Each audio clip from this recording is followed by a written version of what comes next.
మాజీ ముఖ్యమంత్రి రేవంత్ రెడ్డి సొంత నియోజకవర్గం కొడంగల్ పరిధిలోకి దౌలతాబాద్ మండలం రావడం స్థానిక గ్రామాల అభివృద్ధికి లభించిన గొప్ప అవకాశమని ఈ అదృష్టాన్ని నూతనంగా ఎన్నికైన సర్పంచులు సద్వినియోగం చేసుకోవాలని దౌలతాబాద్ మండల కాంగ్రెస్ పార్టీ నాయకులు సూచించారు. మండల కాంగ్రెస్ పార్టీ అధ్యక్షులు వెంకట్రావు, మాజీ మండల అధ్యక్షులు ప్రమోదరావు, సీనియర్ నేత బోడి వెంకటరెడ్లు ఈ మేరకు నూతన సర్పంచులు ఉద్దేశించి మాట్లాడారు. చెల్లాపూర్ గ్రామ సర్పంచ్గా ఎన్నికైన రమేష్ వారిని మర్యాదపూర్వకంగా కలవగా ఆయన అభినందించి అనంతరం ఈ సూచన చేశారు. మన ముఖ్యమంత్రి మన నియోజకవర్గానికి చెందినవారు కావడం ఇప్పుడు మనకు లభించిన అదృష్టం. మన ముందు ఇటువంటి అవకాశం వస్తుందో రాదో తెలియదు. కావున గెలుపొందిన సర్పంచులందరూ ముఖ్యమంత్రి రేవంత్ రెడ్డిని కలిసి అడిగిందే తడవుగా గ్రామాభివృద్ధికి ఏది కోరితే అది మనకి ఇచ్చే ముఖ్యమంత్రి ఉండాలని గుర్తుంచుకోవాలి. ఇప్పుడే గ్రామాల అభివృద్ధి కృషి చేయాలని కోరారు. రాష్ట్ర ముఖ్యమంత్రి దౌలతాబాద్ మండలం చేసిన అభివృద్ధిని చూసే ప్రజలు మండలంలో మెజార్టీ సర్పంచ్ స్థానాలు కాంగ్రెస్ పార్టీకి పట్టం కట్టారని నేతలు తెలిపారు. అందుకు మండల ప్రజలకు కృతజ్ఞతగా ముఖ్యమంత్రి సహాయ సహకారాలతో మండలాన్ని అన్ని రంగాల్లో అభివృద్ధి చేయడానికి కృషి చేస్తామని వారు హామీ ఇచ్చారు. ఈ కార్యక్రమంలో మాజీ ఎంపీపీ విజయ్ కుమార్, చంద్రశేఖర్, రాజప్ప, హనుమంతు తదితరులు పాల్గొన్నారు.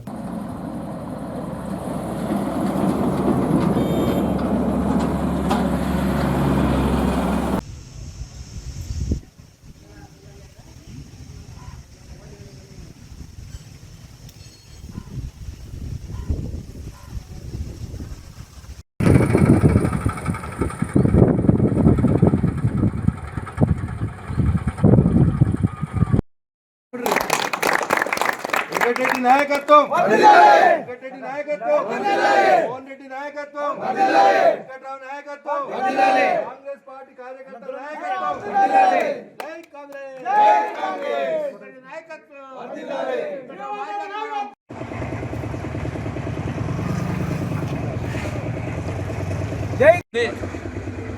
అందులో కొడంగల్ నియోజకవర్గం నుండి ఉన్న ఎమ్మెల్యే గారే ముఖ్యమంత్రి ఉన్నారు. అత్యధిక నిధులు తెచ్చుకొని గ్రామాలని సర్వతోముఖాభివృద్ధి చేసుకోవడానికి అవకాశం ఏర్పడేందుకు మీకు అందరికీ మనస్ఫూర్తిగా ధన్యవాదాలు తెలియజేసుకుంటున్నాను. నమస్కారాలు. నిన్న జరిగిన గ్రామ పంచాయతీ ఎన్నికల్లో ముఖ్యమంత్రి గారి పనితీరు ఆసరా చేసుకొని పెద్ద ఎత్తున మెజారిటీతోన గ్రామ పంచాయతీ గెలిపించినందుకు ముఖ్యంగా వారికి ధన్యవాదాలు తెలియజేసుకుంటూ గ్రామాల అభివృద్ధి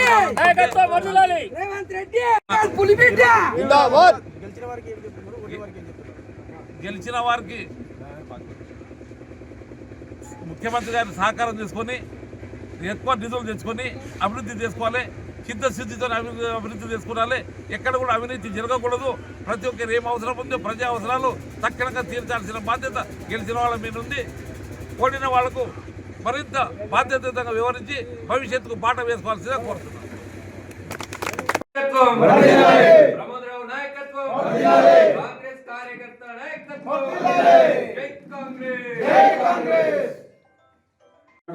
నా కొత్త సర్పంచులకు నేను మా తోటి సర్పంచులకు చెప్పేదంటే ఈ గ్రామ సమస్య ఆయన వరకు ఆయన వరకు చేరితే మాత్రం కాదన్నాడు. తప్పకుండా ఆ ప్రయత్నం చేసేట్లో మీరు సఫలీకృతులు అవుతారని కోరుకుంటున్నాను. చెప్పండి. గత 30 సంవత్సరాల నుంచి రాజకీయ జీవితంలో గడుపుకుంటూ ఎంతోమందిని సర్పంచులు చేసిన నా గమ్యం ఈరోజు మళ్ళా సర్పంచ్ స్థాయికి రావడం చాలా అదృష్టం. గత 30 సంవత్సరాల నుంచి నా గ్రామాన్ని కానీ నా మండలాన్ని కానీ ఎంత సేవ చేసినా అంతకన్నా ద్విగుణీకృతమైన సేవ చేస్తూ ఈ మండలాన్ని అభివృద్ధి పథంలో తీసుకుపోతానని కోరుకుంటూ గౌరవ సీఎం గారు అన్ని విధాలా మాకు అండదంగా ఉన్నారు. సీఎం గారు ఏ పని అడిగినా కాదనకుండా ఈరోజు ఒక 8 నుంచి 10 కోట్ల పని నాకు ఒక్క బాలం పెట్టుకే ఇచ్చారు. అడిగేవారు కావాలి. మన గ్రామం నుంచి పోయి అడిగేవారు ఉంటే తప్పకుండా ఆయన ఏమడిగినా అది ఇస్తాడు. కాబట్టి నేను నూతనంగా ఎన్నికబడ్డ సర్పంచ్లకు నా విజ్ఞప్తి ఏంటంటే మీరు వెళ్ళండి, సీఎం గారిని ఇవ్వండి. మీరు ఇప్పుడు ఆయన చెప్పేది ఏంటంటే ఇప్పుడు వచ్చే అదృష్టం మళ్ళీ రాదు. దగ్గర వీవర్స్ అంటే చేనేత కార్మికులు కుటుంబాలు ఉన్నాయి, 50 కుటుంబాలు ఉన్నాయి. ఆ కుటుంబాల్లో ఈరోజు దీనావస్థలు ఉన్నాయి. అంటే బయటి పని చేయలేరు, వాళ్ళు వ్యవసాయం పనులు చేయలేరు, హోటళ్ళు పెట్టుకొని బతుకుతున్నారు. అటువంటి వారి కొరకు నేను సీఎం గారి దగ్గర విజ్ఞప్తి చేస్తే దానికి 2 కోట్ల రూపాయల షెడ్ ఇచ్చిండు. దాంతోపాటు 5 కోట్ల వరకు దాని డెవలప్మెంట్ అంటే ఆ మిషన్లు తీసుకోవడం, పవర్ లూమ్స్ చేయడము, దాని ఆ వృత్తిని మళ్ళీ బతికించాలని నేను కోరితే అన్న 5 కాదు 10 కోట్లు కానీ నేను తప్పకుండా ఇస్తా, ఆ వృత్తిని బతికిద్దాం, మన ప్రాంతం అభివృద్ధి చేసుకుందాం అని చెప్పి 5 కోట్ల వరకు నాకు ఇచ్చిండు. అంటే ఆయన ముందు ఏది పెట్టినా కాదంటలేడు, మనం ఆయన దగ్గర తీసుకుపోవాలి, ఆ ప్రయత్నం మనం చేయాలి. చేస్తే దాన్ని ఏది కాదనలేడు. నేను తప్పకుండా ఈ విషయంలో మన ప్రాంతం విషయంలో తప్పకుండా తీసుకుపోతా. తప్పకుండా సీఎం గారిని రిక్వెస్ట్ చేసుకొని తప్పకుండా నా ప్రాంతంకు ఫుడ్ ప్రాసెసింగ్ యూనిట్ తీసుకొచ్చి ఈ వీవర్స్ కూడా చాలా పెద్ద ఎత్తున ఒక 4-5 ఎకరాల్లో దాన్ని విస్తరించాలి.